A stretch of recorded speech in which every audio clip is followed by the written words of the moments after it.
Treating a fungal infection of the breast. 1. Recognize a fungal infection. The most common places for fungal infections to occur on the body are in warm, moist places where there is little light. The inframammary fold is the area under the breast. This area is well suited for fungus to grow. The most common type of fungus that causes an infection under the breast is a yeast called Candida. This is the same yeast, or Candida, that causes vaginal infections and yeast infections in the mouth called thrush. There are no serious long-term consequences of a Candida infection on the breast, other than a darkening of the skin which can be permanent, and the possibility that the condition will spread. 2. Look for a rash. The rash associated with the fungal infection under the breast can vary in appearance. The rash occurs in areas where the breast tissue folds against the skin of the upper stomach or chest area. Most often the rash will be pink to red in color, itchy, have areas that are growing outward, and contain small bumps, especially along areas where there are hair follicles, such as under the arm. The rash is sometimes referred to as an intertrigo rash. Intertrigo is an area of the skin that is inflamed, and occurs in places that are warm, moist, and where two skin areas press against each other. The rash associated with intertrigo can be caused by a fungus, bacteria, or prolonged exposure to moisture. There is usually an odor present. The odor is caused by persistent moisture and the breakdown of healthy skin tissue. 3. Treat the condition. Treating a fungal infection with associated intertrigo under the breast can be accomplished by altering the environment that is promoting the growth of the fungus, and by using an antifungal medication prescribed by your doctor. To alter the environment, take steps to avoid the skin folds pressing against one another and prevent the accumulation of moisture. Be sure you have a bra that fits well and prevents your breast tissue from resting against the skin of your upper stomach or chest area. If needed, use a dry and clean cloth, or sterile dressing pad, placed at the base of your bra to absorb any excess moisture, and prevent the skin layers from touching. Wear a clean bra each day. Also wear loose-fitting tops that are made of breathable fabric, like cotton. Remove your bra whenever possible. Place a clean, dry, towel or dressing pad between the skin folds. For men, avoid wearing tight shirts and shirts made of fabric that causes you to sweat more.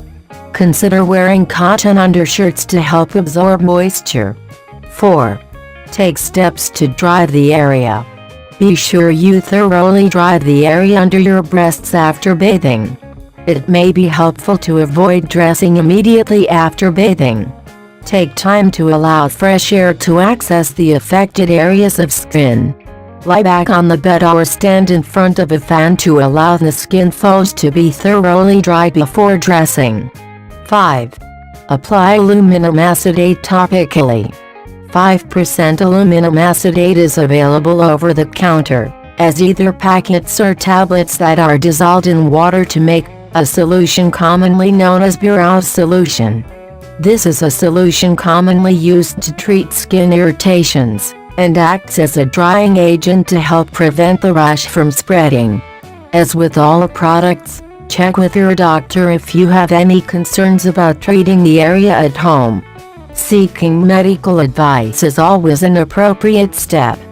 Mix the packets or dissolve the tablets according to the package directions, and apply the soap topically to the rash area. Soak a clean cloth in the solution and apply to the rash area for 15 to 30 minutes. Once you have soaked a cloth in the solution and applied it to the affected skin, do not reuse it. Repeat the procedure 3 times a day. Once you have removed the cloth from the area, allow the area to thoroughly air dry before getting dressed. Discontinue use if the area becomes more irritated, or if there is any sign of an allergic reaction to the use of the topical soak. Signs of an allergic reaction include a rash beyond the area being treated, hives, blistering, or excessive itching. Continued use of the product beyond what is recommended in the product literature may result in excessive drying of the skin. 6. Use topical antifungal products. Using antifungal agents that are available over the counter can help to treat the area. Common topical products available without a prescription include clotrimazole and metronidazole cream. Stronger products used to treat fungal infections of the skin, including Nystatin topical powder, require a prescription. 7. Seek medical attention. If the topical approaches do not work within a few weeks, the condition gets worse, or the itching interferes with your daily routine, see your doctor. You may need a prescription strength product, or possibly an oral medication in combination with the use of topical products. 8. Treat both mom and baby if breastfeeding. In some cases, either the mom or the infant may develop a candida, yeast, or fungal infection, and pass the infection back and forth until both parties are effectively treated. If breastfeeding, the rash from the candida will be along the area of the nipple on mom, and will be in the infant's mouth, commonly known as thrush. Treat the thrush in the infant, and the subsequent candida infection on the breasts, by seeking medical attention. See your doctor or your pediatrician to obtain a prescription strength medication to resolve the condition in both mom and infant.